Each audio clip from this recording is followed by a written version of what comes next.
Assalamualaikum warahmatullahi wabarakatuh. Bismillah, alhamdulillah.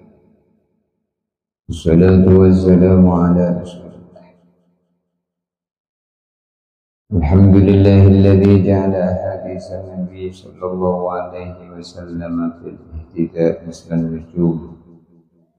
Wa asyhadu an la ilaha illallah wa anna Muhammadan rasuluhu alladzi a'tahu asrarul ulum.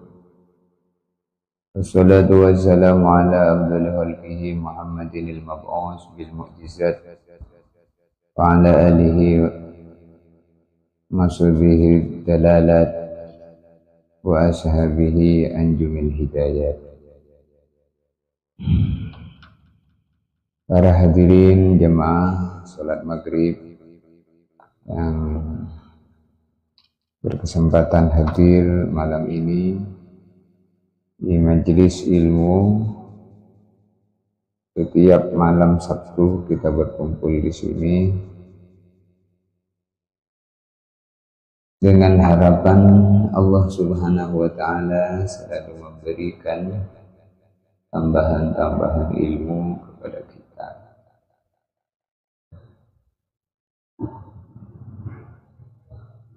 sehingga kita semakin meningkat mutu amal perbuatan kita.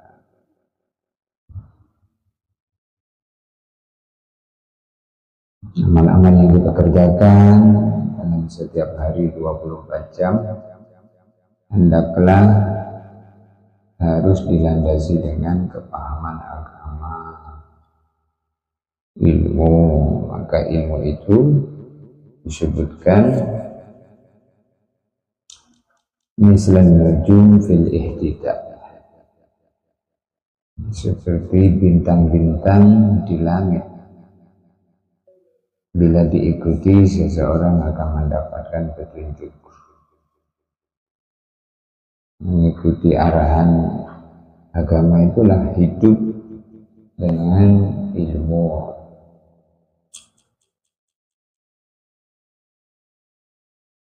Bismillahirrahmanirrahim.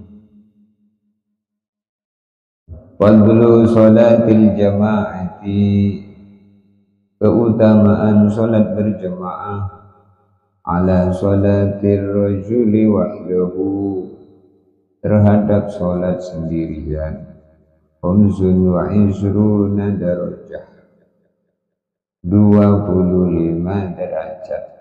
Jadi ada dua hadisnya.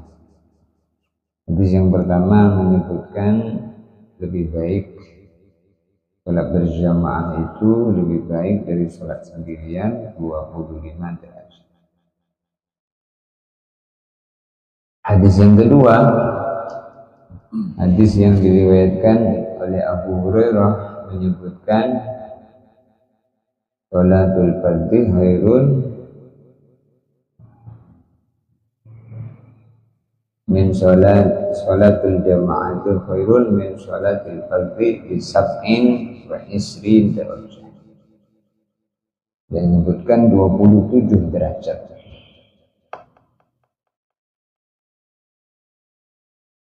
Wa fadlu sholati tatawwu fil baiti, dan keutamaan sholat sunnah dikerjakan di rumah, ala fi'liha bil masjid, terhadap sholat sunnah yang dikerjakan di masjid, kafadli sholatil jamaah ala sholatil munfarid, seperti keutamaan sholat berjamaah terhadap sholat sendirian.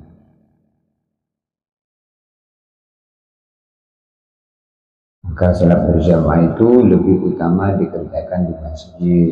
Kalau sholat sunnah lebih utama dikerjakan di rumah, sehingga rumah kita tidak sepi dari amal. Rumahnya makmur dengan amalan. Bahkan ada riwayat, bila suami istri bangun malam untuk supaya menghidupkan sholat tahajud itu mendapatkan doanya Nabi supaya disayang Allah. Jadi Nabi mendoakan keluarga yang sholat tahajud di rumah, didoain supaya disayang. Disayang itu di rahmat. Sayang Allah itu perkara yang tertinggi di atas ridho Allah. Kalau orang disayang Allah pasti diridhoi Allah, dicintai Allah. Rahimallahu ra'an qama minal laili wa ayqadha ahla fa in abatna dhahar. Ini doanya Nabi. Rahimallahu ra'an, semoga Allah menyayangi seseorang. Qama minal laili, yang dia bangun malam, di rumahnya bangun malam. Wa ayqadha ahlah, lalu kemudian setelah bangun membangunkan istrinya, bangunkan keluarganya. Fa in abatna dhahal, bila istrinya setelah dibangunkan tidak mau bangun, maka suaminya memerciki air di mukanya, di wajah. Dan semoga Allah sayang kepada seorang perempuan yang bangun di malam hari lalu membangunkan suaminya. Bila suaminya dibangunkan tidak mau bangun, maka istrinya memerciki air di wajah. Nah, ini Nabi mengajarkan kepada kita kehidupan harmonis itu bila di rumah tangga itu terjadi kerjasama di dalam mengamalkan agama. Istri mendukung suaminya, suami mendukung istrinya. Betapa susahnya kalau amal agama tidak hidup di rumah kita, atau kurang adanya kerjasama yang baik. Maka Nabi SAW merasakan nikmatnya rumah tangga ketika di dalam rumah tangga itu terjadi kerjasama yang baik. Sehingga Nabi mengatakan, baiti jannah, rumahku laksana surga. Nah, itu memberikan pelajaran bahwa hidup sejahtera itu bukan banyaknya harta. Karena fakta sejarah, fakta yang kita lihat itu justru orang semakin banyak harta itu semakin terjadi keributan, terjadi pertengkaran. Kalau kita tengok di dunia maya, di TV-TV itu yang sering masuk ke berita-berita itu orang yang banyak duit, tengkar sama suaminya, sama istrinya, mengambil duit orang triliunan. Jadi uang itu kalau caranya nggak betul, di antara tandanya uang itu menjadikan dia tersiksa. Tapi kalau uang itu caranya betul mengambil, maka membuat semakin banyak uang semakin nikmat hidupnya, semakin mikirkan tetangganya, semakin banyak orang tercukupi hidupnya dengannya. Sebabnya seperti itu. Di zaman Nabi itu begitu. Kenapa di zaman Nabi itu menjadi generasi yang dikatakan oleh Nabi khairul qurun qarni, sebaik-baik generasi adalah generasinya Nabi. Tsumalladzina yalunahu, tsumalladzina yalun. Generasi setelahnya. Jadi generasi generasi bersama Nabi, yaitu sahabat. Kemudian setelah sahabat, tabi'in, setelah tabi'in, tabi'ut tabi'in. Kehidupan Nabi itu adalah kehidupan percontohan. Jadi rumah kita dihidupkan dengan sholat sunnah, tahajud di rumah, baca Quran.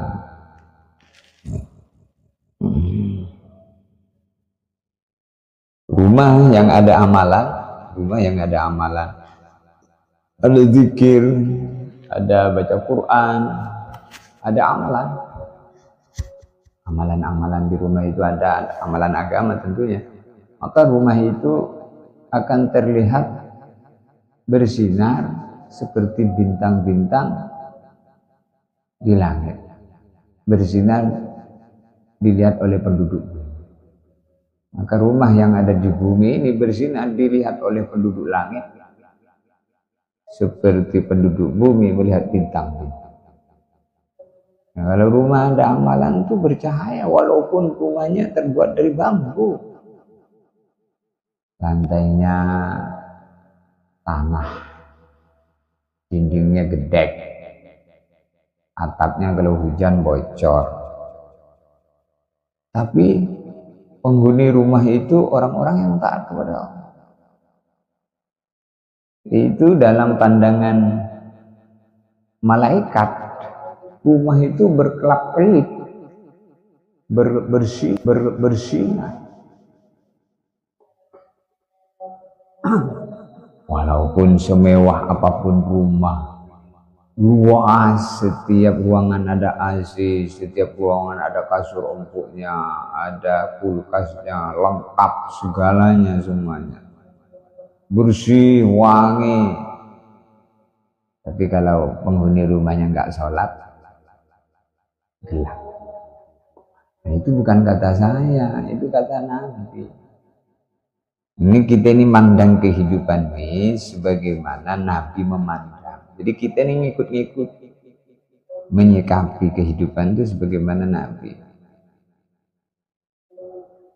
Maka kalau mau hidup tenang, nikmat, itu ya dengan ibadah saja, dengan taat. Tapi kadang orang itu salah.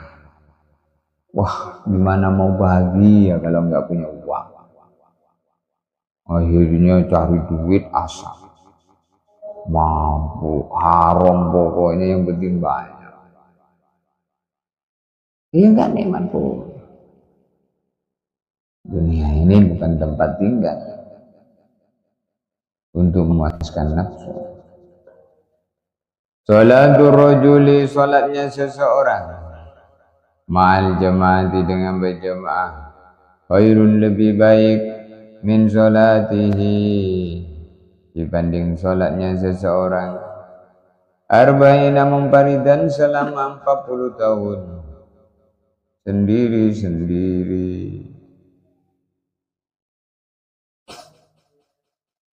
Kita sholat berjamaah sekali,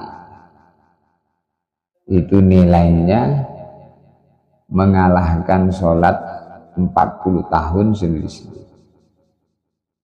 Sholat selama 40 tahun, sholatnya tidak berjamaah. Nah, kalau nggak berjamaah terus itu kayak apa ya? Jadi kalau orang itu ngerti suatu nilai yang disampaikan oleh Nabi, dia, lah kenapa kamu selalu berjamaah di masjid? Ya rugi nggak sholat di masjid tuh, gitu perasaan. Ini timbul rasa dalam hati itu, terasa nggak sempurna. Maka diceritakan orang dulu saking sibuknya, sehingga saking sibuknya ngurus suatu acara pernikahan, maka sampai dia tertinggal sholat isya berjamaah. Di masjidnya sudah selesai sholat isya, maka akhirnya dia keliling di masjid-masjid lain mau berjamaah sholat isya, sudah selesai juga semua. Hanya capek dia. Tengok kanan, tengok kiri juga nggak ada orang mau berjamaah dengan siap. Saking sudah istiqomah sholat berjamaah itu orang kalau tertinggal itu nyari dia itu. Nggak mau sholat sendirian. Nyari dulu masjid mana yang belum selesai. Hanya dia keliling. Ternyata setelah keliling seluruh masjid sudah selesai sholat. Mau nyari orang sudah nggak ada. Akhirnya dia sholat isya tadi 27 kali. Ingin supaya harapannya sama seperti pahalanya berjamaah sekali. Ini kalau berjamaah kan lebih baik dari 27 derajat. Berarti saya ini kalau mau sama ini harus sholat isyanya 27 kali. Akhirnya dia sholat isyanya 27 kali. Maka malamnya mimpi. Walaupun kamu sholat isyanya 27 kali, pahalanya tetap tidak menyamai sholat berjamaah di masjid. Ya, orang-orang itu kalau mikir akhirat tuh kayak gitu. Tentunya orang mikir akhirat. Jadi akhirat ini perlu kita pikir. Nah gini nih mikir akhirat tuh kayak gini. Mikir akhirat tuh ngaji, mikir akhirat tuh bagaimana selalu berada dalam kebaikan. Berangkat ke kebun, niat dulu ya Allah Engkau jadikan saya petani, maka saya mau berangkat ke kebun. Bismillah. Ini perintahmu juga ya Allah untuk mencari nafkah. Maka dia berangkat selangkah, 2 langkah, 3 langkah. Sama seperti perjalanannya berangkat ke masjid. 1 langkah dicatat 1 kebaikan, 1 langkah lagi dihapus 1 dosa, 1 langkah lagi dinaikkan 1 derajat. Di petani yang baik.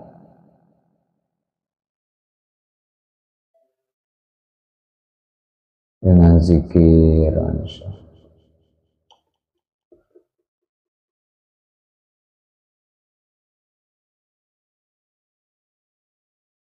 memang sholat berjamaah itu mengandung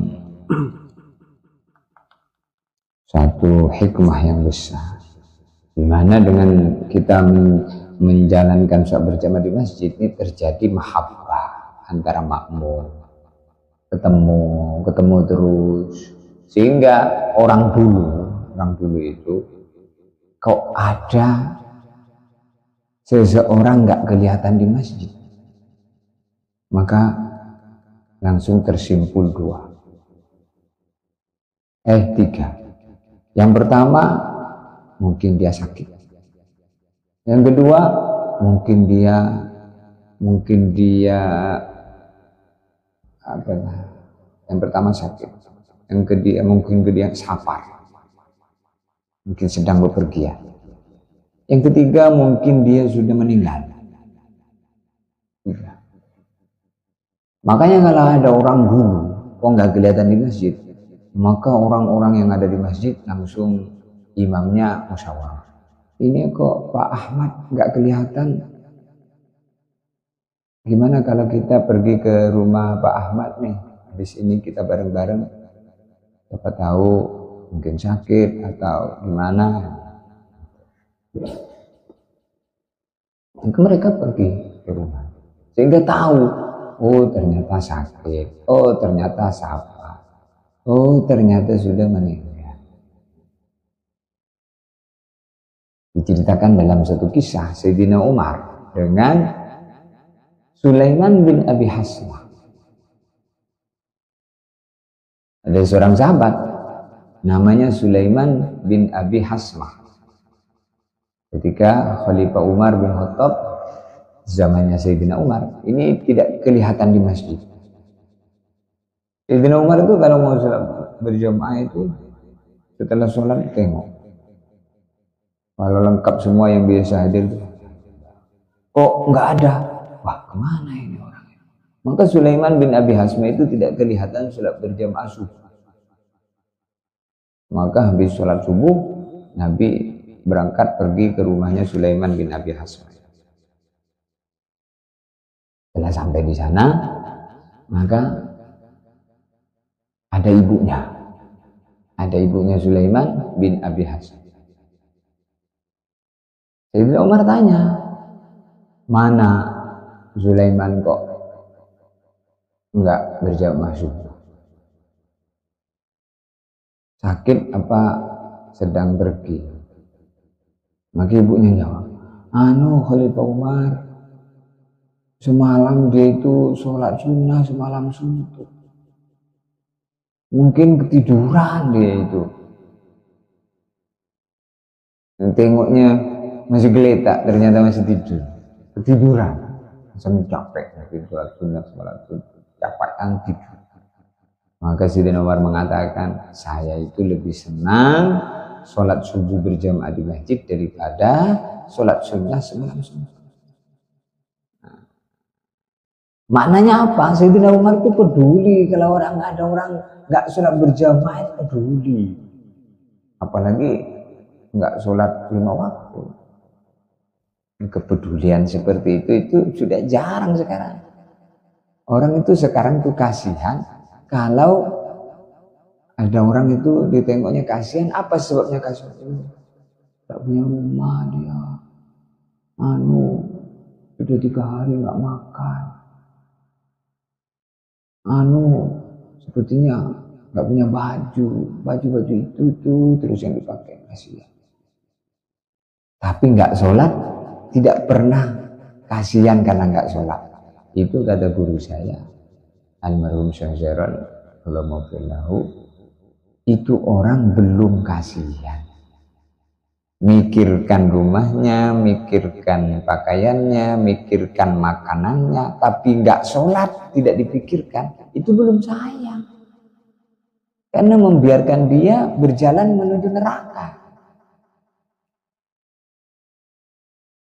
Jadi kasihan yang tertinggi itu mikirkan ibadah. Maka di samping dipikirkan dunianya, dipikirkan akhiratnya. Setelah kemudian kita membantu dari sebagian rezeki kita, kasih dia beras, kasih dia pakaian. Kalau rumah mungkin sendiri nggak mampu, maka diajak tetangganya untuk bedah rumah. Gimana nih tetangga kita ini punya rumah? Ya. Di samping itu, terus ini urusan-urusan ngasih makan, ngasih pakaian, buatin rumah untuk kamu, ini urusan kecil. Urusan yang besar itu, kau tuh sholat, bagus kalau berjamaah di masjid. Akhirnya dengan harapan dibantu dunianya, dia bisa jadi rajin ibadahnya. Itu kasihannya, itu bentuk kasihan. Jadi bukan terus mikirkan dunianya saja. Ini pembahasan kenapa sampai di situ. Orang dulu tahu bahwasanya dia sudah tidak ada di dunia ini kalau tidak ada di masjid. Kalau nggak ada di masjid, ada kemungkinan 3 tadi. Sakit dia, sedang safar pergi jauh, sudah innalillahi wa inna ilaihi raji'un. Nah, kalau ini tidak diperhatikan maka akan terjadi. Tetangganya sebelah sudah 40 hari baru tahu. Ada acara apa? Yusinan yang 40 harinya Pak Abdul Qadir. Sudah meninggal. Innalillahi gak tahu kau. Gak tahu saya. Jadi tetangganya 40 hari baru tahu kalau meninggal. Kalau zaman Nabi itu tidak. Jadi kalau meninggal itu tahu. Maka orang dulu kalau meninggal dibawa ke masjid, disolatin di masjid. Orang dulu itu zaman Nabi, kok ada yang wafat, kalau wafatnya tidak syahid di pertempuran, itu dibawa ke masjid, nanti disolatkan di masjid.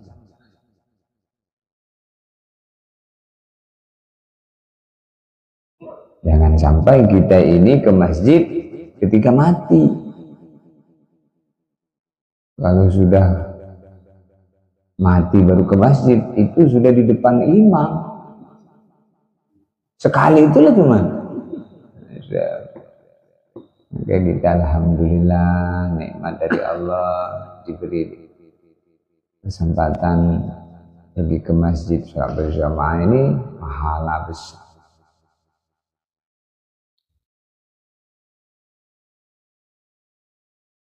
Wa qala sallallahu alaihi wasallam afdhalus sholawati 'inda Allah ta'ala salatu subhi yaumal jum'ati fi jama'atin. Afdhalus sholawati, sholat yang paling utama itu paling tinggi nilainya. Indallahi, menurut penilaian Allah, sholatu subhi adalah sholat subuh yaumal jum'ati, pada hari Jumat, fi jama'atin, berjamaah. Jadi berjamaah hari Jumat sholat subuh itu yang paling tinggi. Sholat subuh berjamaah hari Jumat itu paling tinggi nilai.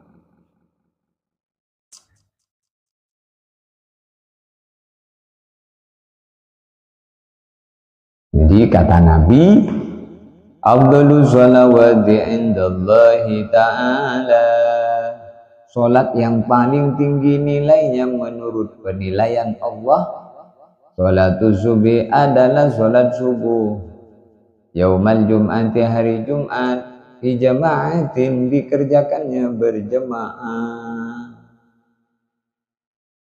Man sholat subha bil jamaah, man barang siapa sholat subha, mengerjakan sholat subuh bil jamaah, dengan berjamaah, wa huwa, maka orang yang sholat subuh berjamaah itu fi zimmatillahi, hari itu berada di dalam jaminan penjagaan Allah. Sholat subuh secara umum selain Jumat itu orang sholat subuh berjamaah maka dapat jaminan Allah. Kalau sholat subuh berjamaah hari Jumat, tinggilah. Maka dalam kitab I'anatul Talibin disebutkan bahwasanya Nabi memberikan arahan untuk sholat subuh berjamaah hari Jumat, bacaannya itu rakaat pertama setelah Fatihah Alif Lam Mim Sajadah, rakaat kedua Al-Insan.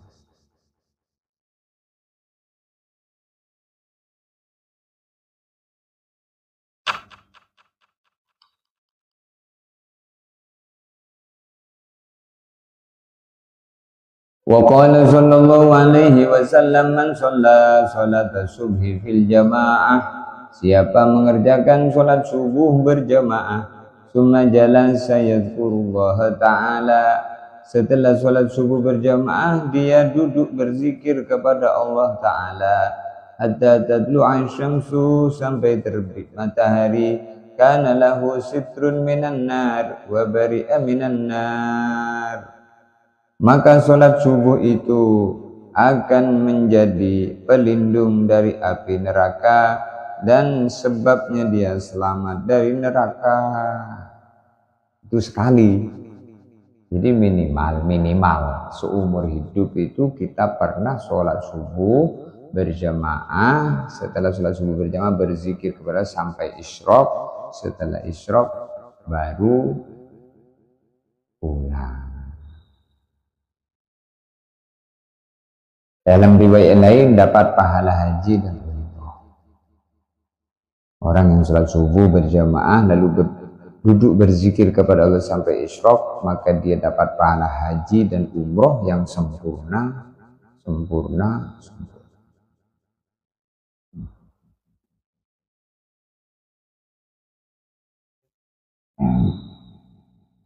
Wa qala sallallahu alaihi wasallam, man shallal bardain, siapa mengerjakan sholat subuh dan asar, ay sholatul fajri wal asri, yaitu bardain artinya sholat subuh dan sholat asar. Summiya bardain, kenapa sholat subuh dan asar dinamakan bardain? Bardain itu artinya dua waktu dingin. Siapa mengerjakan sholat di 2 waktu dingin, yaitu yang pertama sholat subuh, yang kedua sholat asar. Kenapa dinamakan bardain, sholat subuh dan asar? Li'annahuma yusallayani fi bardain nahri. Karena kedua sholat itu dikerjakan di waktu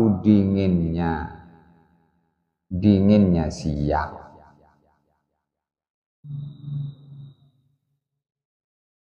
Wahuma, yaitu keduanya itu torofahu, ada di ujung dan awal. Subuh itu ada di permulaan siang, kalau asar ada di akhir siang.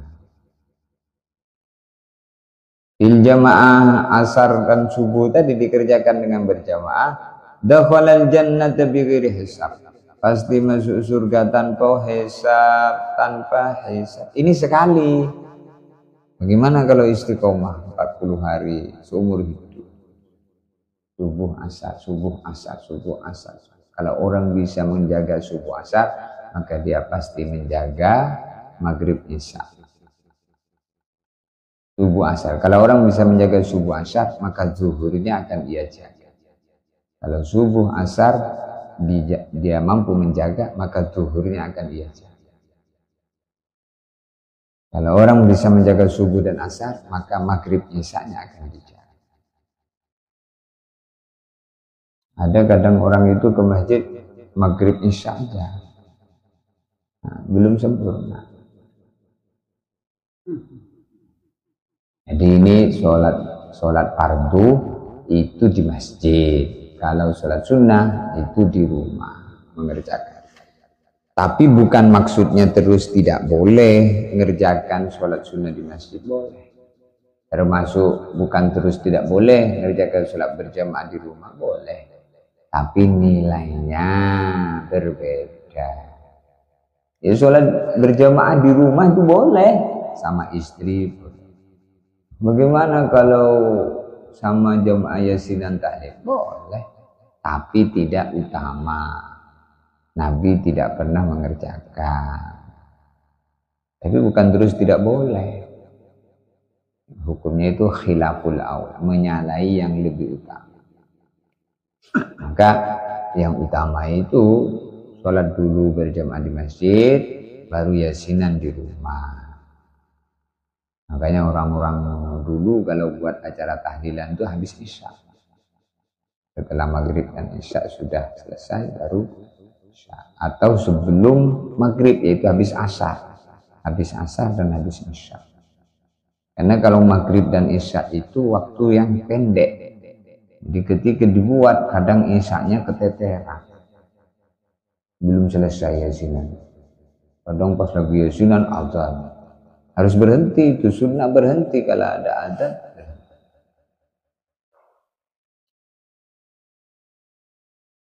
Jadi boleh tapi tidak utama. Bukan haram, bukan tidak sah. Boleh. Boleh dan sah. Dapat 27 juga derajat. Tapi mutu 27-nya berbeda dibanding kalau dikerjakan di masjid. Yang tahu dengan mutu itu siapa? Allah. Nanti ketika di hari kiamat ditengok, loh kok ini sholat subuh, sholat berjamaah yang ini kok berbeda dengan itu? Ini kamu dulu di rumah tahlilan yasinan itu, yang ini di masjid. Kasih tahu oleh malaikat. Oh, tahu. Oh gitu ya malaikat. Iya. Kalau begitu boleh nggak hidup lagi ke dunia? Ya kate, dunia sekarang udah kate lagi, udah hancur, mau balik kemana kamu? Udah di sini, wah selama-lamanya. Kalau baik di surga selama-lamanya, kalau tidak baik di neraka selama. Jadi nanti akan terjadi, dunia ini habis. Dunia menjadi cerita, akhirat menjadi nyata. Sekarang dunia nyata, akhirat masih cerita. Nanti 100 tahun yang akan datang, dunia jadi cerita, akhirat menjadi nyata. kita diceritain oleh nenek anak-anak kita. Dulu itu saya, waktu kecil saya punya mbah wajib. Dia yang bercerita sudah jenggotan juga, sudah putih, tua. Dulu itu tahun berapa? Ditanya sama anak. Itu tahun berapa, Mbak? Dulu itu tahun 1740. 1700. Udah lama itu. Sekarang 2026. Berarti sebelum 2026 itu ada tahun 1500 Masehi. Kita di mana itu ya? Belum lahir ya, belum. 1500 ya pasti belum lahir lah. Zaman Belanda aja. Zaman Belanda itu 1920, ya kan? Tingkatnya dunia itu singkat. Bapak ini ini kita lanjut. Wa qala sallallahu alaihi wasallam salat man syahida ay hadara salatal jamaah, siapa menghadiri salat berjamaah, kataballahu ta'ala lahu dhahiban wa raji'an asyra hasanah, maka Allah mencatat di dalam lembaran catatan amalannya setiap pulang perginya dicatat 10 kebaikan, dihapus 10 keburukan, dinaikkan 10 derajat.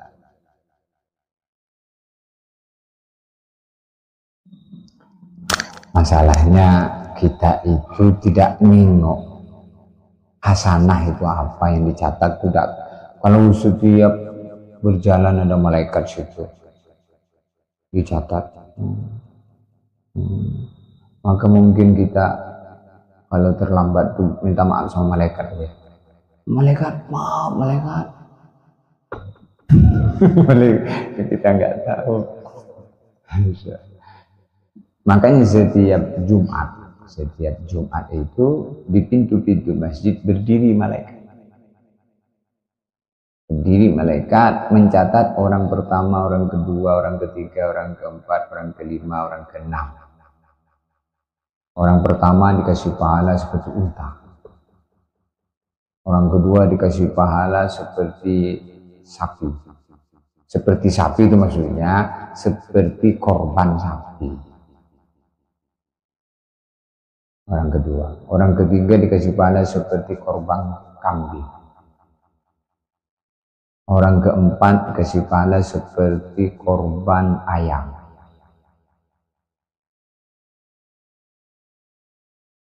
Orang keempat, orang kelima dicatat seperti korban telur. Orang keenam terlambat. Telur pun tidak dapat. Jadi ini maksudnya apa? Maksudnya itu mulai dari subuh sampai jam 12 itu dibagi 6. Berarti berapa jam itu? Dari 5 jam 5 ya. Jam 5 sampai ke jam 12 itu berapa jam? 5, 6, 7, 8, 9, 10, 11, 12. Iya, sejam-sejam lah. Jadi kalau mau dapat unta jam 6. Dapat unta tuh. Kalau mau dapat sapi jam 7. Kalau mau dapat kambing jam 8. Kalau mau dapat ayam jam 9. Jam 9, jam 10 lah ayam. Telur jam 11.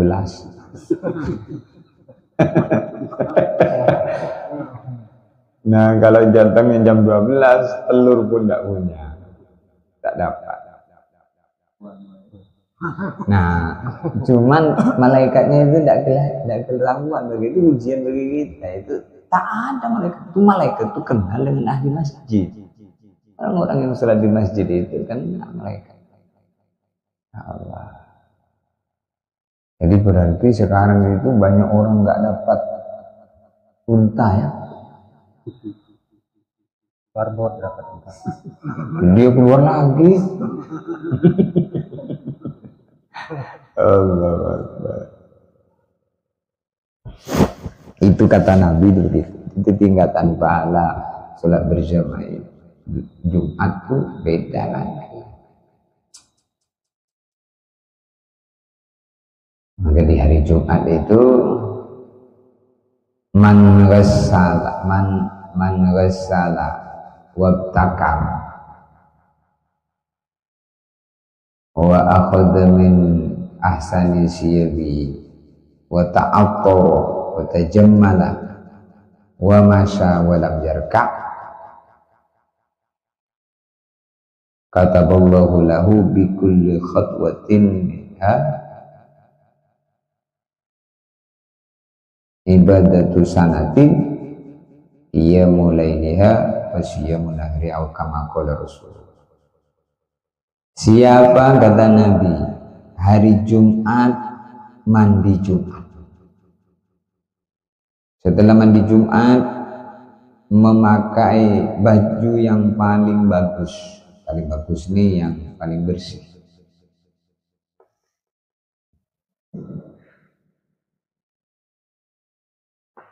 Wa ta'attara lalu memakai minyak wangi. Wa masya wadana minal imam mendekat dengan imam. Wa masya walam yarkab berangkat ke masjid dengan jalan kaki tidak naik kendaraan. Setiap langkah kakinya ditulis ibadah 1 tahun. 1 tahun dikasih pahala ibadah 1 tahun setiap langkah. Yang mana ibadah 1 tahun ini malamnya penuh sholat semalam suntuk, siangnya puasa.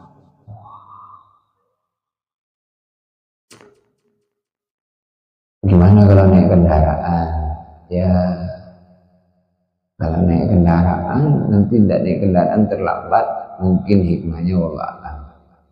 Jika naik kendaraan dengan syukur. Ya, kalau mau Jumat di sana nggak jalan kaki ke Sekayu lambat. Ya minimalnya maka Allah Maha tahu diniatkan. Ya Allah ini naik kendaraan syukur dikasih kendaraan. Yang penting intinya jangan lupa mandi Jumat. Mandi Jumat niatnya mandi Jumat ya Allah sudah mandi Jumat. Niat mandi sunnah Jumat ya Allah siap. Jadi hari Jumat.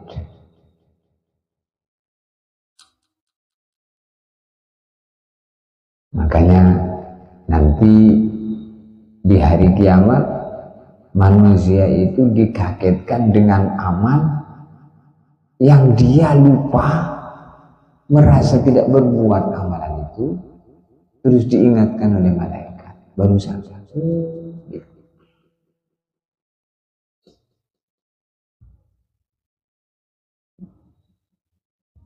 Zaman Nabi itu ada orang namanya Sya'ban. Walaupun riwayatnya ini diperselisihkan, tapi di sini ada pelajaran. Ada seorang sahabat namanya Sya'ban. Sya'ban ini istiqomah sholat berjamaah di masjid bersama Nabi. Gak pernah tertinggal sepanjang hidup. Padahal rumahnya dengan masjid itu menghabiskan waktu harus berjalan 3 jam. Walaupun berjalan dari rumahnya ke masjid 3 jam, dia tidak tertinggal sholat subuh. Jadi kalau mau sholat subuh jam 1, jam 3 sudah berangkat. Kalau mau sholat zuhur jam 9 sudah berangkat. Kalau mau sholat asar mungkin tidak pulang lagi dia. Maghrib juga tidak pulang lagi. Isya Maghrib Isya tidak pulang lagi. Jadi langkah-langkah ke masjid ini mahal. Maka setelah sholat, Sya'ban itu biasa duduk di pojokan masjid. Nabi nengok ya kalau habis sholat ya.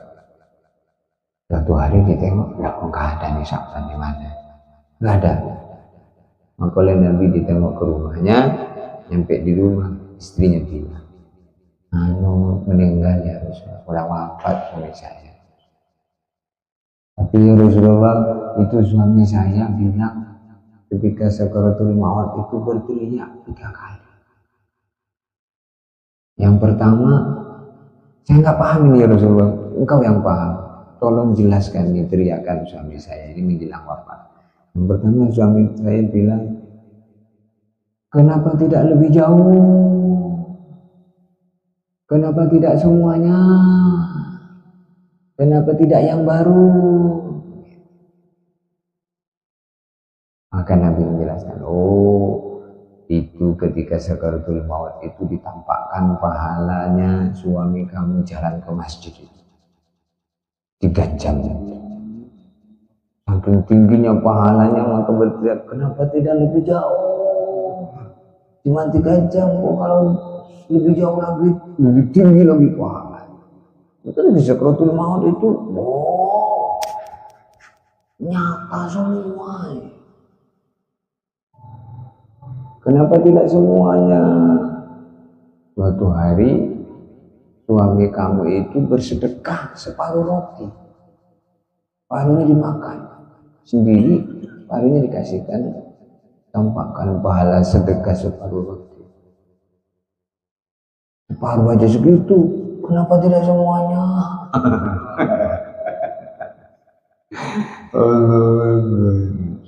Ini pelajaran bagi kita semua.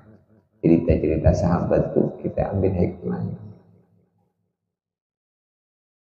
Kenapa tidak yang baru?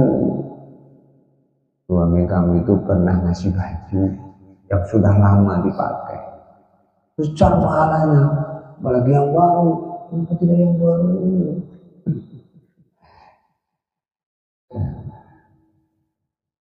Nah inilah kita. Jadi yang mau ke kubur itu bukan orang lain, kita. Ini kan kita aman dulu di kita serang untuk kita ajik untuk kita. Itu orang lain. Jadi enggak usah nengok sana, itu dibuat. Apa dia enggak buat? Enggak. Ya mak itu kan kita yang mau berangkat. Apakah kalau kita berangkat dia ikut? Enggak. Atau kalau dia berangkat kita ikut? Enggak. Istrinya pun walaupun di malam pertama aku cinta hidup semati, besoknya mati suaminya itu, nggak ikut ke kubur, nangis, mas, nangis dia, seminggu nangisnya, di situ cari lagi. Itulah ini. Iya, alhamdulillah. Alhamdulillah minggu ini kita jumpa, mudah-mudahan minggu depan jumpa kembali, dan jumpa lagi. Pada akhirnya kita selalu berada dalam kebaikan. Mudah-mudahan kita tidak diambil nyawa kita, melainkan waktu dan kondisi yang sangat dicintai Allah. Al-Fatihah. Ihdinas siratal mustaqim siratal ladzina an'amta 'alaihim. Subhanallah bihamdihi, subhanallah wa bihamdihi. Assalamualaikum warahmatullahi wabarakatuh.